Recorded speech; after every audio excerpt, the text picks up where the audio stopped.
To tell us now more about what is ahead for Greece and some other economic news of the day, we're joined by Peter Cardillo. He is Chief Market Economist at Rockwell Global Capital. Peter, Sunday, the EU has said is the drop-dead date for Greece. The deadline sometimes shifts in these discussions, certainly.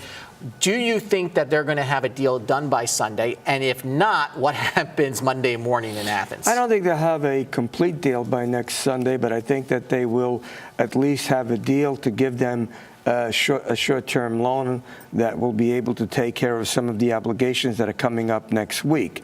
And that, of course, would avoid another €3.5 billion or so? Yeah, that's correct. And that would avoid a Greek default. But the heck about the default for a moment? Are they going to give the banks any money so they could open up? Because right now they're limited to €60 a day if you're a Greek citizen. And the word is that they won't even be able to do that on Monday. They're going to run out of money.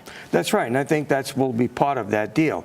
And so I think the ECB, obviously, once they have an initial agreement, at least to stave off a technical default on their obligations, that they already obviously defaulted on the IMF. I think then the ECB will begin to pour in more money on the emergency loans, and that will give them a chance to open the banks. And, the question is, will some of those banks survive or not? That's still an open question. But I think when it's all said and done, I think we're probably going to see Greece stay within the euro. I think a deal will be eventually reached, and it's to the best of interest for Greece and for the eurozone, and probably for the global economy as well. Everybody sort of backed themselves into a corner here. You have the Prime Minister of Greece really with this quote mandate from the voters, which apparently reports said he didn't expect, and then Angela Merkel, who is holding a very hard line. Has she given herself enough wiggle room here to come out of it on Sunday to save face if they have to compromise? I think so. And I think, look, this all led up to one problem. And it basically is very simple. And that problem was political in Greece. Since this government has taken control, it's a leftist government. They have to save face. And they also, and I said this every day, and I don't know if you agree with it, weren't they? Don't you think the people were bullied at the polls on Sunday? Not by the bullied government. In the sense that they were bullied that national pride came into the picture. And I mean, if you heard a lot of the commentary that came out of Greece by the Greek people, you'll see that they said, we don't want to be pushed to the corner. But if we go back 14 years ago, it's Greece's fault that they got into this mess. They basically weren't truthful about their budget deficit.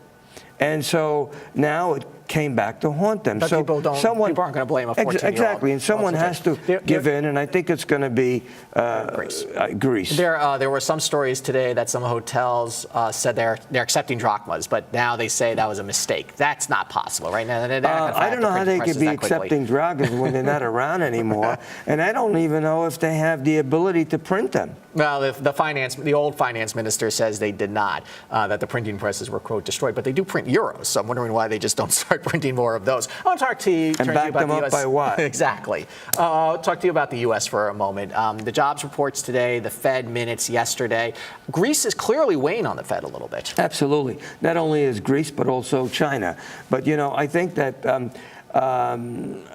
perhaps there's a 50% chance that maybe the Feds won't raise rates in September, but it will be pushed off maybe towards December. But I still stick to my prediction that they will raise rates this year, because this quarter and next quarter we should see economic activity pick up to the point where we need to raise rates. Yeah, Bob Rusk was on the show yesterday, though, and said that they telegraphed not raising rates for the rest of the year. He doesn't think they're going to be able to get there because he thinks there's still too much weakness.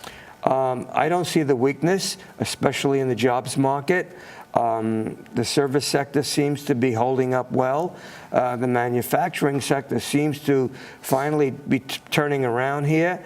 Of course, there are global concerns, but I think that the time is here for the Fed to raise rates, and I think they will. And could the housing market, though, support that right now? Because obviously Absolutely. that comes you think so? Have you seen the latest indicators? But the question is whether that's because of the mortgage rates. Well, of course, it's because of the mortgage Low rates. But the housing market has been.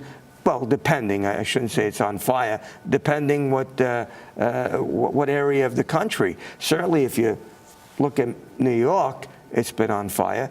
Come to Brooklyn, and it's burning, and it's burning. There's no question. You can't get into Brooklyn. It's as expensive as Manhattan these days, and so is the other side of the river, by the way, in its parts of Jersey City and Hoboken in New Jersey, so it's spreading out.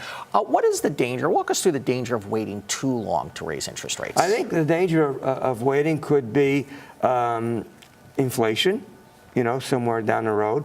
I truly believe that we've probably seen the lows in oil prices.